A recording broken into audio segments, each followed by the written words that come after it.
May apila ang ilang lokal na pamahalaan sa Mountain Province sa Cordillera dahil sa sunod-sunod na insidente ng pagkasunog sa ilang bahagi ng kabuntukan sa lalawigan. Ilan din sa mga residente ang nawalan ng supply ng tubig dahil dito.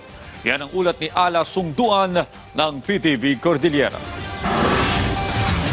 Dapat nang mawakasan ang mga forest fire.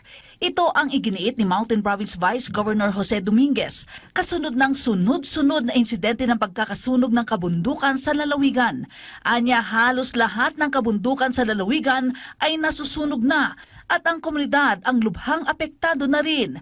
May mga namumroblema na dahil sa kawalan ng supply ng tubig at respiratory illness dahil sa smog.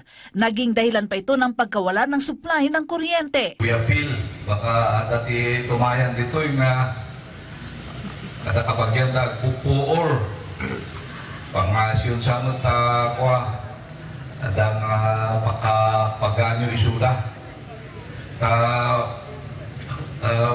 hopefully dito yung sumasarno nga al-aldaw ka ipahayag mi lagi na concerned nga national agencies na yung stakeholders na pagtutungtungan nito man dito yung problema. Nagka-blackout na di banda eastern. Kaputa na puuran man di at ang postin di Mopreco. O, kita nyo, aduti maitid na perwisyo kaysa din pagsayaatan.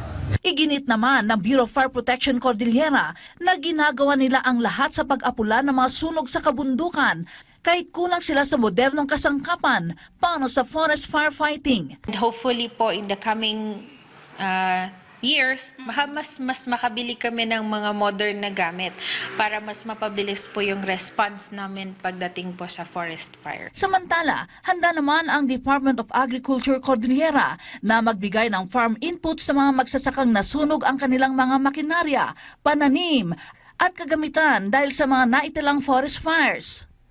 Alam ko may mga areas dyan na damaged by the fire. Nakikita ko may mga fire incidents somewhere. Please do report. I do hope that you contact us through our Rafis Cordillera Facebook account or the DA Cordillera Facebook account. Doon sa mga masisira na talaga yung mga vegetables. Kailangan lamang ipadala ng mga magsasaka ang mga dokumentong kinakailangan upang maiproseso ang tulong. Ala Sungduan para sa Pambansang TV sa Bagong Pilipinas.